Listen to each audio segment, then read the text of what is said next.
for those of you watching on YouTube, the surroundings have changed because I am up at my parents' house in Northern Ontario, which is formerly known as our cottage. But this place is really special to me. It's a big part of my childhood, and it's one of the reasons that I had a foundation or a moral foundation to escape, some of the darkness that I put myself through, is because this place gave me so many wonderful memories and so many beautiful lessons in life to remember throughout my journey, like where I come from. So I'm very grateful to be here today.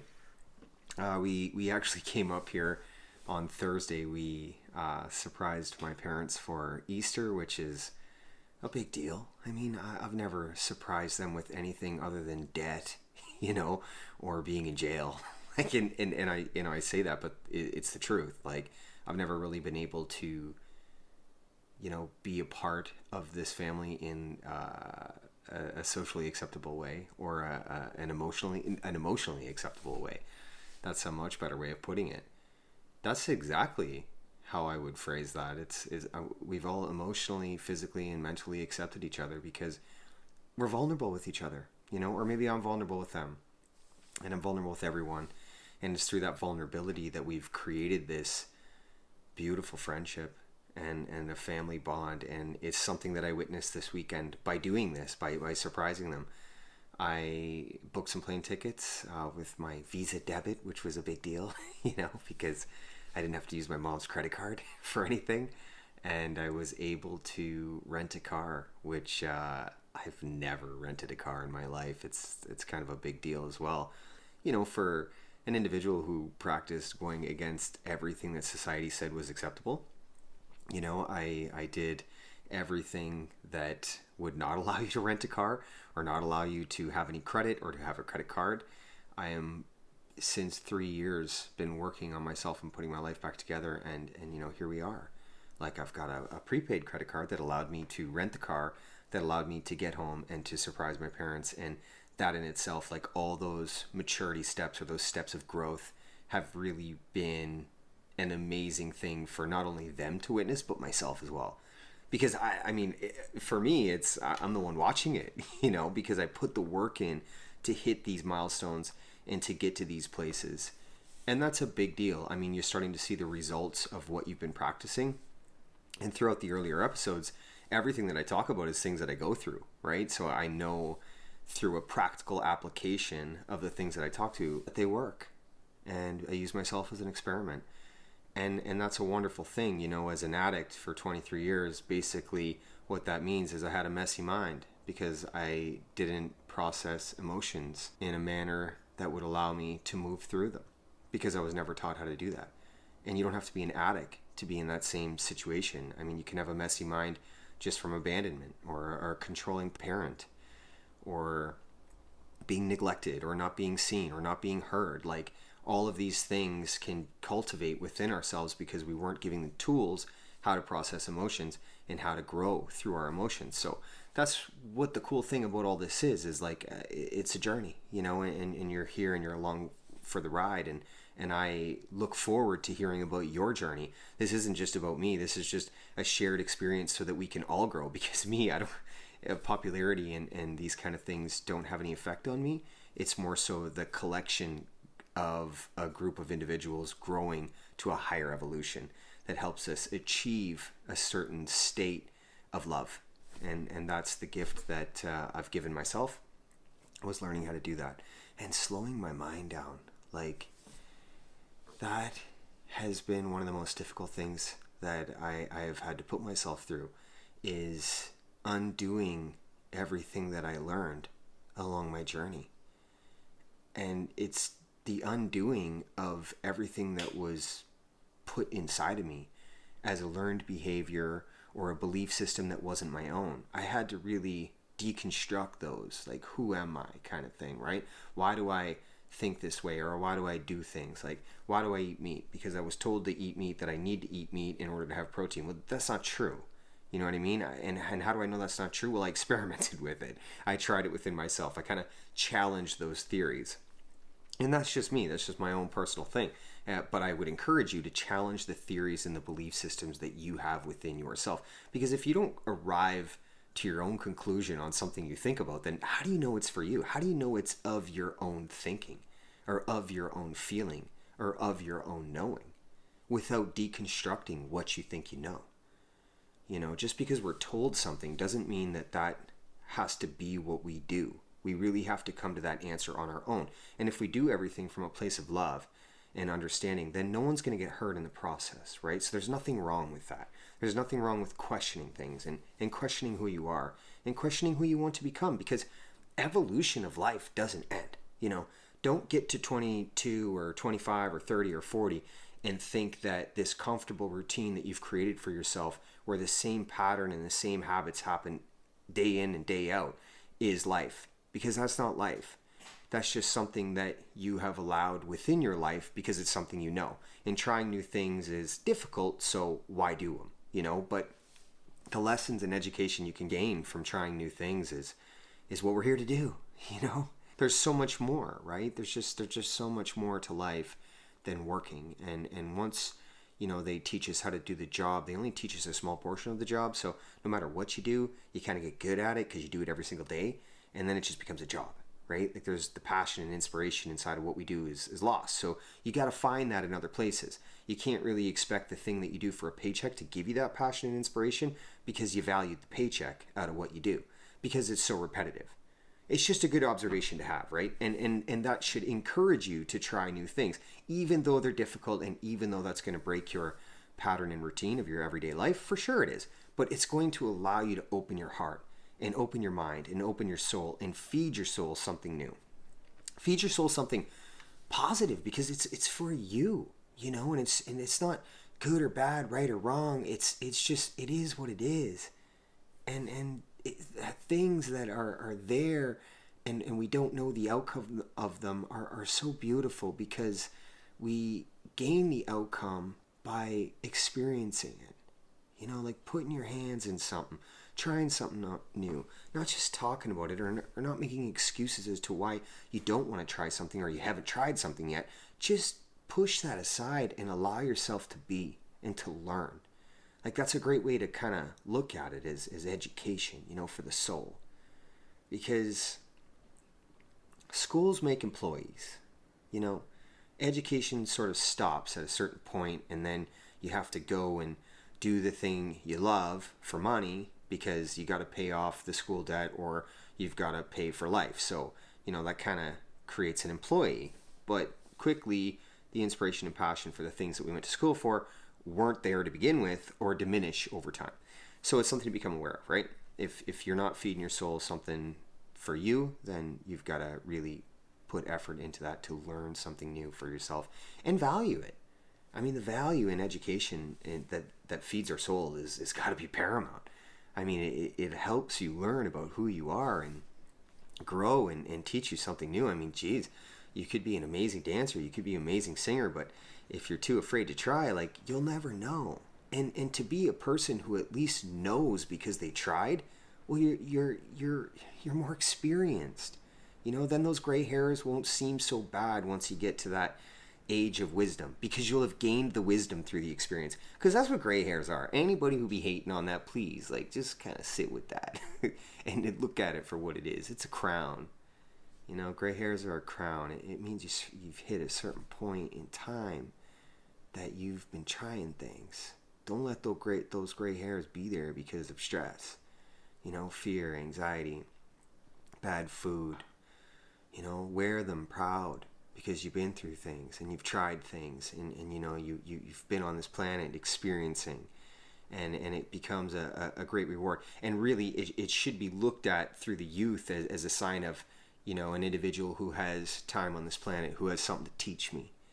They don't have to be looking to schools all the time to teach them things. They can gain real education through people and through experience, because to me, that's the most valuable thing. That's the most important thing. And that's why I said before, if your job is all you know, you need to try something new, because you can't be your job. You know what I mean? If all you know is your job, that's not a good thing. When people come and ask you about other things that you've been through in life, you're so compartmentalized on just your job. So that becoming your identity is an observation that you should become aware of. because you're more than that. You're so much more than that. And that's a big thing with myself. I went through that journey of addiction, but geez, did I ever try a lot of things? You know what I mean? But at the end of the day, like, it's education, right? It doesn't really matter what society says about the education that I gained, because for me, it was experience. So I experienced all these things. Now, there's many people on this planet with a messy mind. There's many people on this planet that are living with a lack of love, just like addicts do. So there's a great association to the things that I went through and the population. So when you look at it from that perspective, it's no longer a drug addict that went through a drug addict journey. It's more of a guy who went through life, learned a bunch of things in difficult situations, which we all have, gained the education, and then brought it back to the light, and now he's here or she's here to share that light through shared experience and connection and communication. And that's really what this podcast is all about, is just being able to bring in awareness to that, bring in awareness to yourself that you are so much more. Because we beat ourselves up so bad, we put so much pressure on ourselves, and that's something I wanted to talk about today, is this idea of pressure and where it comes from. We're so quick to blame other entities or play victims in a scenario where this pressure builds up. Let me tell you something. The pressure is built up by no one other than you. Because no one can put weight like that on you, stress, fear, anxiety on you, other than you. You have to build that within yourself. Usually pressure comes from living in the past or thinking about the future, hypotheticals and assumptions. So here's a way I want you to kind of look at pressure or fear, anxiety, and stress. There is a moment in your mind when you don't know the answer to something, but you create almost like a story, right? You create a story in your mind. When you're thinking about creating hypotheticals and assumptions, let's take a new job, for example. Most people are afraid to get a new job or try something new because of the fear of the unknown. I don't know if I'll be good enough. I don't know if I'll like the people there. I don't know if the traffic is going to be so bad that it's going to take me so long to get there. And they keep going. Now that's becoming a character in your story, because you're creating these scenarios for the character to go through. Rather than be a character in your story, like the hypothetical and assumption, remove yourself back from that. And if you're going to try a new job, just understand that you're going to be the witness of that. That you're going to be the witness of the individual that shows up on the first day, and you're going to be present for what happens. And you're going to watch what happens unfold, because you're going to be there for each moment. And I know that sounds like a difficult thing to do, because you're saying, basically what I'm telling you to do is not overthink. But that is what I'm telling you to do. But just become aware of that thought process. And the observation and the perspective of being able to look at yourself as a character in that story that you're just creating hypotheticals and assumptions for with no known outcome serves no purpose to you. And that's a big thing that holds people back, because we go down these rabbit holes, myself included. Like, I know what this feels like, to follow these areas to places where we don't know, create all these scenarios and conversations in our mind that never even happened. They're not good for you. And we know that. But a way to observe that is in this manner. Consider yourself, as you're going down this hypothetical and assumption path, a character in the story. Now you have the choice to stop right there and no longer push that character further into an unknown story. You can stop and just say, I'm going to be the best version of myself when this situation happens, period. And you become the witness of the journey, and you're present for it. It's so beautiful. And I talk about these things because I've been practicing this in my life for the last 8 weeks, and I'm seeing results. I'm seeing results. And that's one of the ways that it really worked for me. It was just such a wonderful observation when my mind started to go like that. I was like, wait a minute. I don't know the answer to any of those things. So I'm going to stop. I'm going to wait until the situation happens, and I'm going to be present for the situation. And then no matter what happens, it happens, because that's the moment. And I can be a part of the experience, and I can either learn from that, because whatever I do in that moment is going to teach me something. So maybe I say the wrong thing. That's okay. It's okay to say the wrong thing, because now I just gained the education for the next time I come into that scenario, and I'm not going to do that. Or I'm going to be better at it, or I'm going to do this, or I'm going to do that. You know what I mean? It's kind of, you've gained the education to arrive at the next situation with tools because you've been there, and you're not creating scenarios in your mind that had nothing to do with the situation.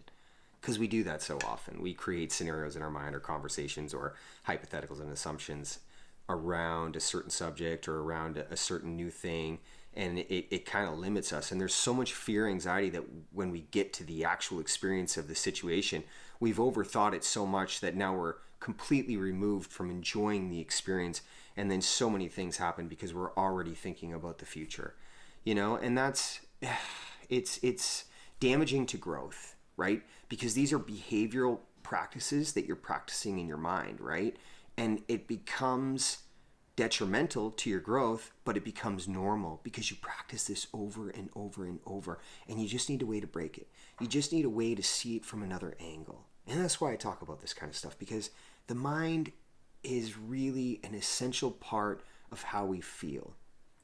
And until we can be and have a wonderful relationship with our mind by finding stillness, by becoming mindful, by becoming aware of our thoughts and seeing that we don't have to be so reactive with our thoughts, we can be a witness, then it'll help you grow.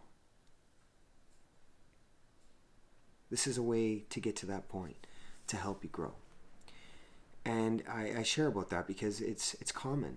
I don't want people to think that we're so different, because these days we're being fed all these ideas that, we've got to divide and we've got to judge and we've got to judge and we've got to judge. You know what? Shut the television off, first off. Shut the radio off, get off social media, whatever you got to do, because you don't need that in a messy mind. None of that stuff is good for a messy mind. And it's okay to have a messy mind, because you know what? 99% of the population has a messy mind for now. But there's an awakening happening, and there's a lot of people that are tired of having a messy mind, or they're ready to seek an avenue to see things from a different angle. They see people that have been through very difficult things in their life, and they question how those individuals did everything that society said was incorrect, yet they came to this place of love and light. And it wasn't through materialism, and it wasn't through entitlement. It was a different thing, because that different thing is inside of you, and you've got it too. We all got it. It's just whether or not we value it, and we value arriving at that place. But many people are waking up to this because, the current cost of living within society is just becoming unmanageable, and it's out of our control. So the wonderful thing that we have within our control is what goes on inside of us. And rather than control what's going on inside of you, become a witness of it. That way you can build a relationship with areas inside of yourself that need attention. Processing emotional traumas, opening up doors within yourself that you've closed off for so long because you feel like you've dealt with it, but yet you have all these ailments in your life, and usually it's a direct result of what is happening within your past. And the only thing I ever look to the past for is to teach you something. Because if we're storing these negative, dense energies within ourselves, it's going to break you down. A dense energy from a negative or an emotional trauma is like a rock, and an emotional trauma doesn't have to be physical or sexual abuse. It could be abandonment, neglect, and inability to speak about how you feel. There's, anything that is emotionally traumatic to the human. That's unique for any individual. But that dense energy that doesn't get processed and doesn't get released stays inside of you like a rock. And it holds you back. It holds you down. And it breaks this special vessel that we carry all this stuff in down. And it becomes really detrimental for the mind as well. And it's okay. It's okay if you're carrying that, because a lot of people are carrying that. But what I really want you to understand is that it's even more okay to go into those dark places. You don't have to be afraid, and I'll tell you why. It's already happened. Not addressing something that happened from our childhood, or not having conversations with people that gave us emotional traumas throughout our childhood is more detrimental for us, right? Because we can't move through it. So essentially we're still stuck in that time. The body grows and the body ages, but the experiences aren't really of the moment, because there's something that holds us back from our past, and it doesn't allow us to be ourselves in the moment. So going down those roads and opening those doors within yourself, yes, this is a personal journey. There are therapists, 100%, that can help you go down these roads. But you know what? You're going to be your greatest companion on this journey. And you got to be brave and you got to have courage. But you got to know that it's already happened. So it can't hurt you anymore. You know what I mean? The only thing that hurts you now is the unprocessing of it. And that's really got to be valued and looked at in a different perspective, because once we see that we are our own worst enemy, or we are the ones that are actually causing the damage within ourselves, it allows us to detach from that and move through it. Because the emotional trauma that happened for you, of course, obviously may not be a positive outlook for you, but you've got to see it from a positive perspective. And basically what that experience was is it's going to teach you something. You're going to take some education from the thing that happened to you in your life. Maybe your father left, maybe your mother left. You know what that taught you? That taught you life without a father. Or that taught you that fathers come in many different forms. There's people out there that stepped up or that you looked up to in a father figure form. So that abandonment of a father or a mother just allowed you to see that love outside in the world. Or maybe you closed yourself off and you put up walls and you didn't allow that to happen. And that's okay, because you weren't taught that. But you can choose to do that right now. You don't have to be at any point in your journey to be too late. It's never too late. Even if you're on your deathbed and you figure this out on your deathbed, you did it. You know? You did the work. And you realize what life was all about. It was just here to teach you experiences, to take this education with you when you go. Because life is eternal. Please don't let anyone trick you into thinking that when this whole experience is nothing, because this whole experience is not nothing. It's very valuable education for the soul. All of this is stored inside of you, and as you pass, you go back to the place of love. Because when you come in as a soul, you come from the place of love, and then when you pass, the physical body dies. Of course, it's vesicle, it's organic, it's three-dimensional. And then the soul, the essence, leaves the body and goes back to the place we all come from. And that's the thing, like, we're all connected. We're all one. We've just been divided in a way that has us think that color and language matter. It doesn't matter. That just shows you a different part of the world that your feet hit the ground, or the experiences that you were brought up in. But we need to learn from each other with different color and different languages and different sizes and different experiences, because this is the education. This is the stuff that really matters, because it helps us to see that we are all connected. We are all one. Don't let media outlets try and sell you on anything different. You know, and you can't blame anybody who thinks differently like this, because they've been taught that.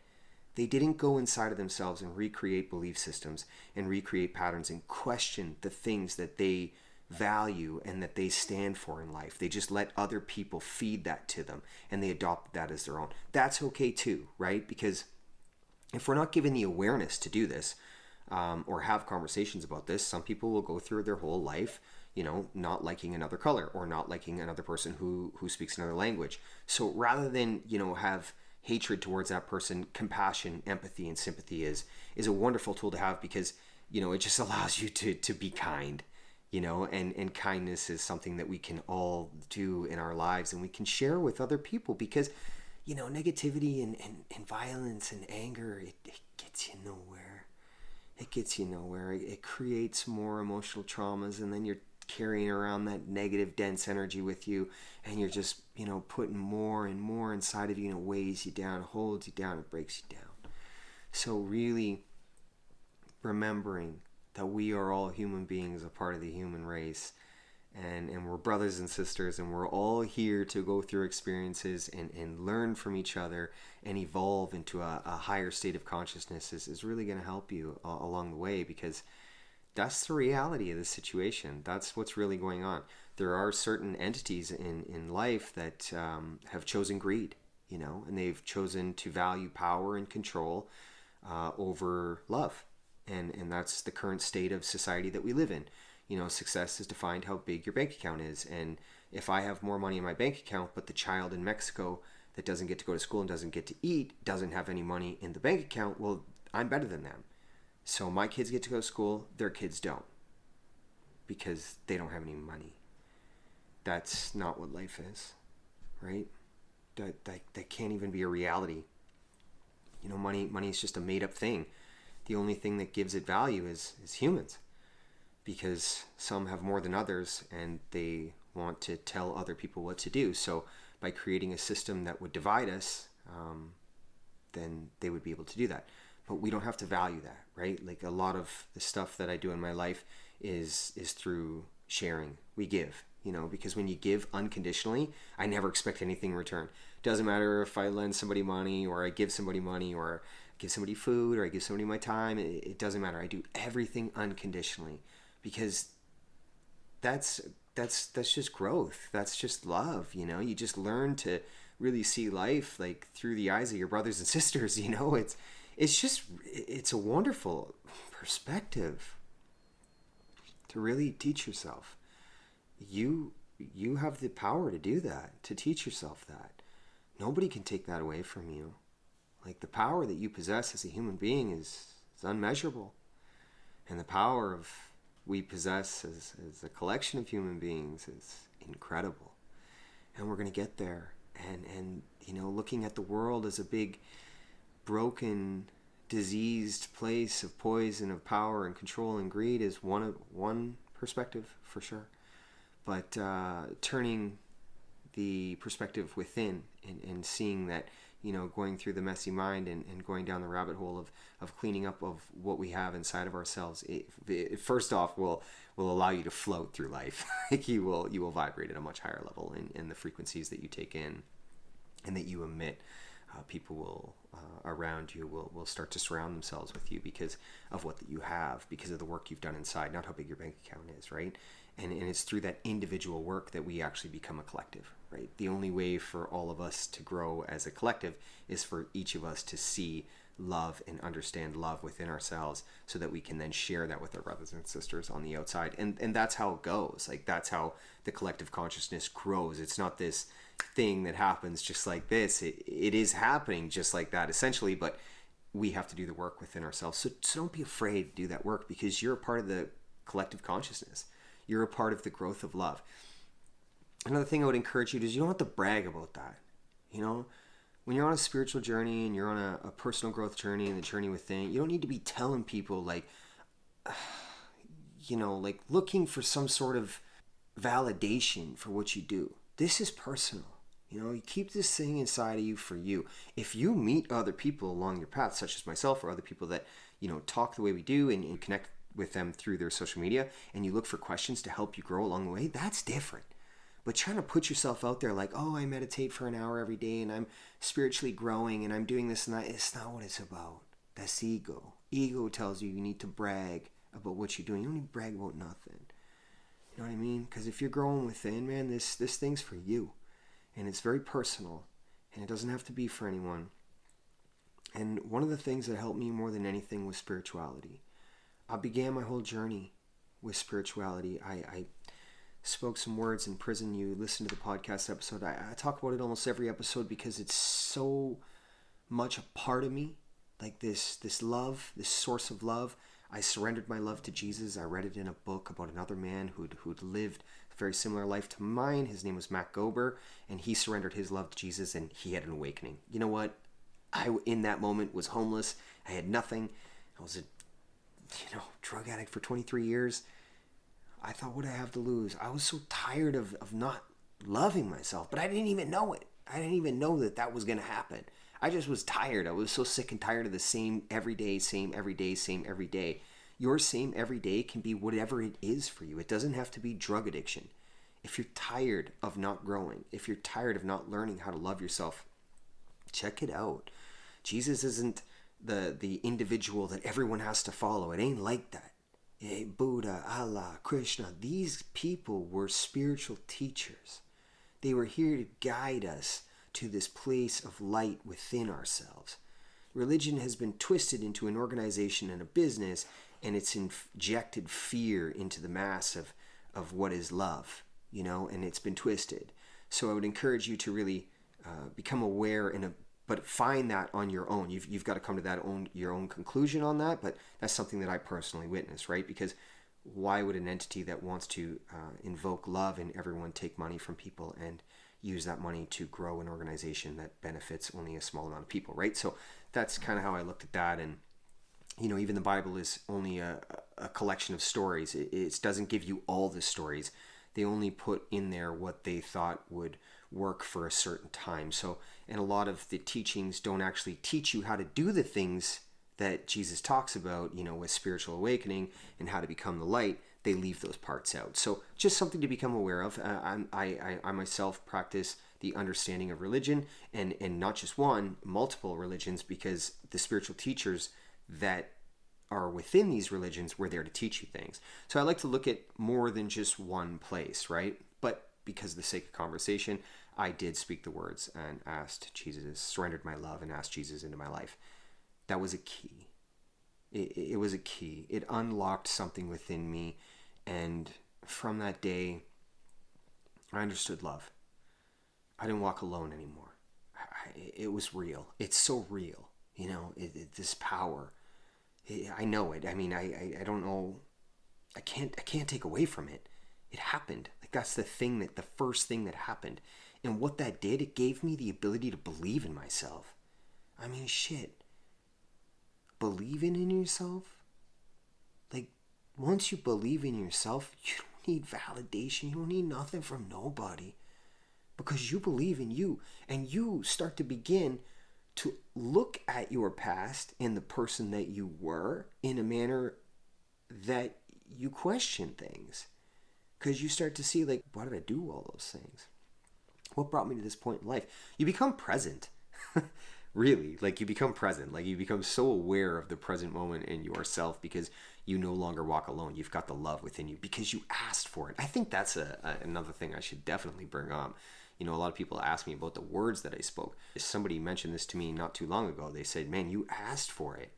Like, you asked it to come into your life. And I was like, yeah, I guess I did. I did ask. And one of the teachings within Jesus does say, like, ask and you shall receive. So it happened. I can't deny that. But I don't want to push anything on anyone. I mean, you got to find this stuff out for yourself, because the only way to really appreciate a spiritual awakening is to, like, figure it out for yourself. Nobody can make it happen for you.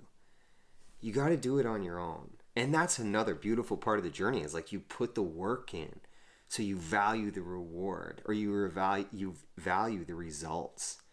Because that's what it is. Like, the reward is just doing the work, and then the results are like the lessons, the education. It's so beautiful because you're like, wow, I'm becoming something else. Like, and everything changes. The people around you are going to change. The things you say are going to change. I mean, for me, I had a great deal of resistance towards maturity. I can admit that. I can definitely admit that. 8 weeks ago, I made peace with Peter Pan that lives inside of me. And Peter Pan and me had a long journey together because I was rebellious.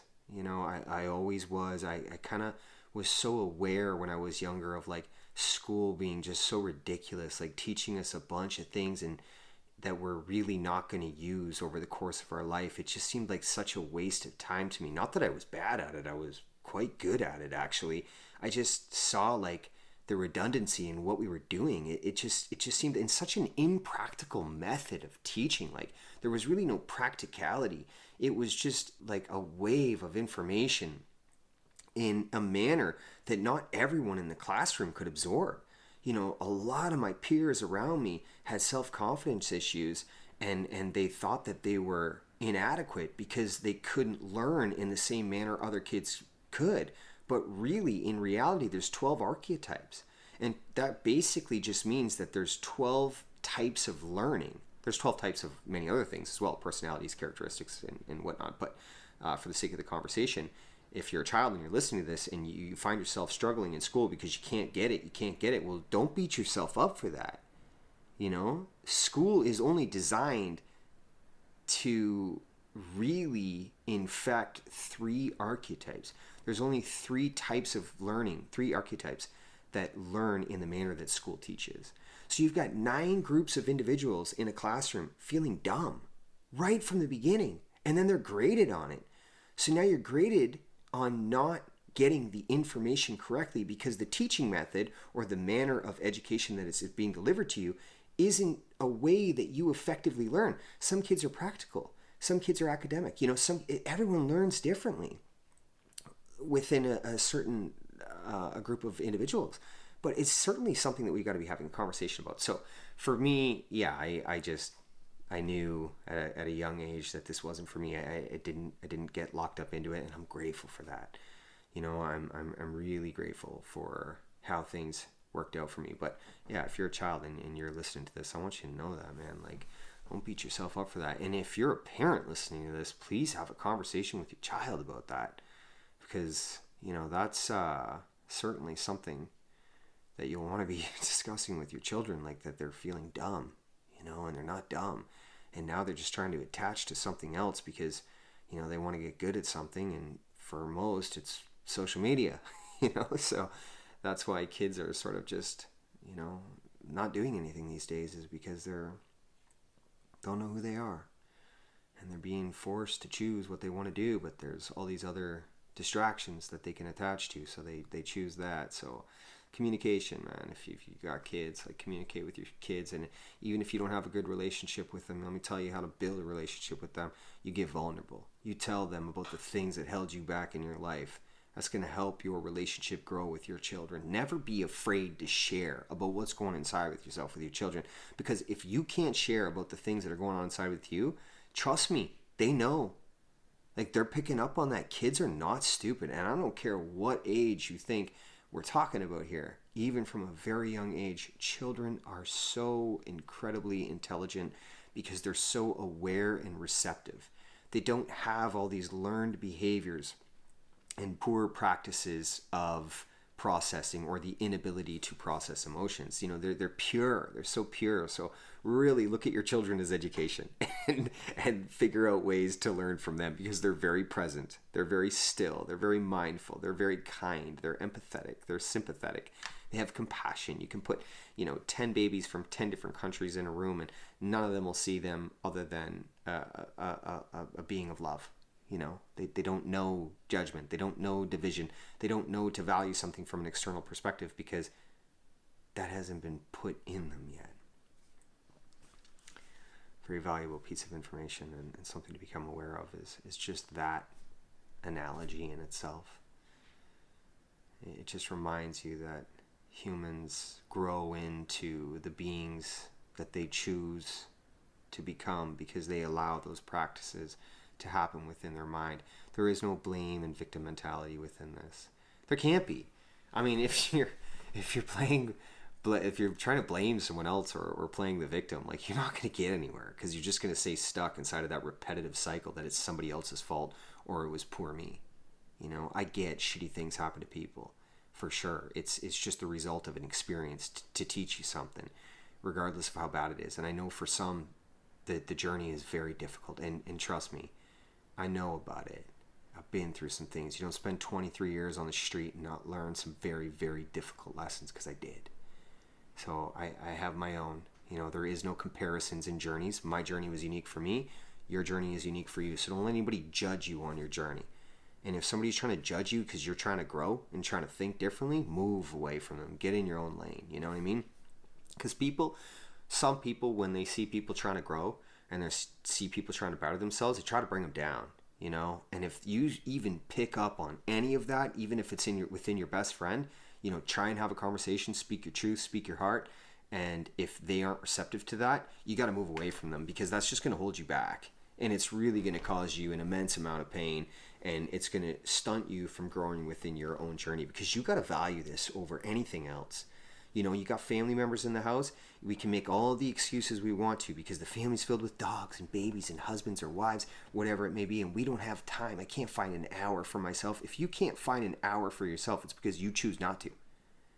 Because if you want to find an hour for yourself for personal growth and to process emotions, or possibly just meditate or do yoga or whatever it may be, you will have difficult conversations with your family. And if they love you and respect with you, You'll be able to communicate with them, and you can grow within your hour of mindfulness in whatever you want to do for yourself. And if you don't have that hour, good Lord, or 30 minutes, start with 30 minutes, start with 10 minutes. Find it. Make it happen. It has to happen. It's a requirement for life. People pleasers is getting old, trying to put our attention to everybody else so we never have to do anything for ourselves. How many of y'all do that? I mean, I was guilty of it. Even as an addict, I just made sure I knew what everyone else needed, so I never had to focus on myself. I mean, that's a big part of why I didn't process the emotions that held me back, because it was easier to focus on everyone else and make excuses as to why I needed to do that. You don't need to do that. You do that because you want to do that, because that's what you know. Because processing emotional traumas in your mind has been something that you don't want to do or you can't do. Please don't use the word can't as well, because you can do anything. I'm myself a proof of that. 23 years on the street, 15 years with a needle, 33 overdoses. I'm here, man. I'm here. I'm 3 years clean. I'm working at getting my children back. I've alleviated myself of almost all of my debt. I have a beautiful partner I get to share my time with, and we have a company together, and I'm quite free, and I share what I have, and I have this wonderful gift of connection with everyone and everything, and I'm so a part of nature and the moments that happen for me and my family because I put work in and I valued it and I didn't give up on myself.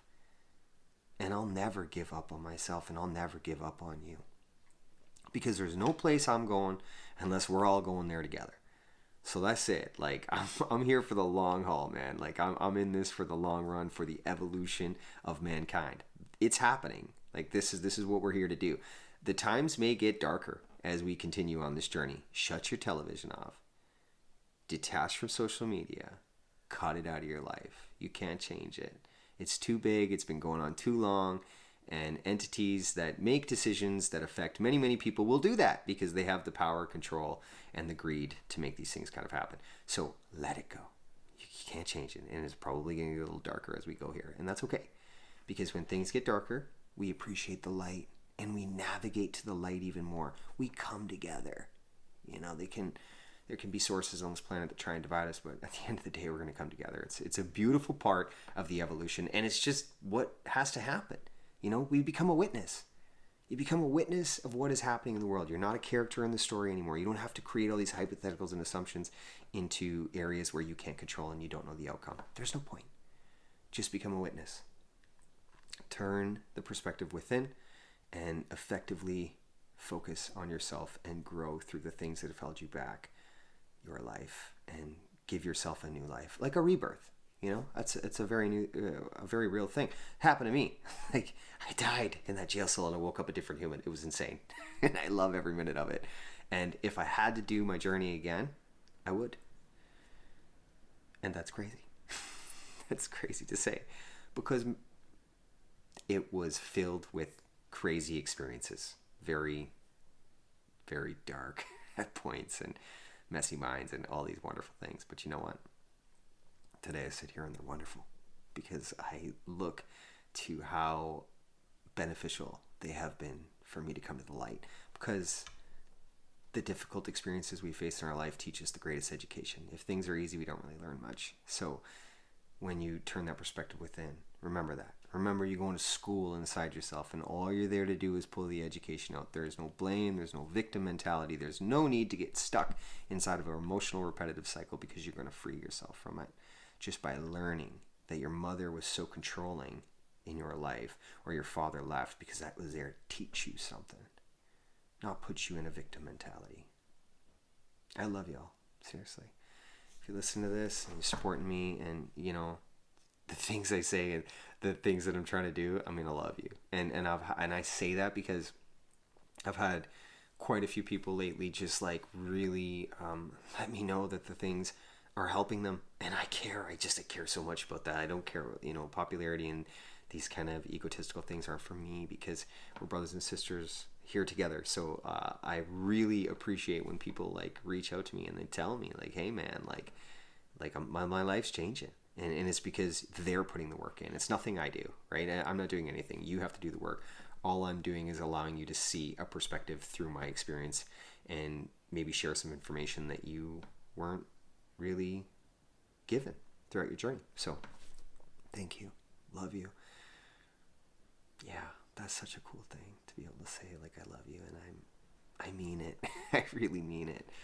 My social media is Real Talk for an Unreal World. That's YouTube, Facebook, Instagram, and TikTok. I cut up the clips.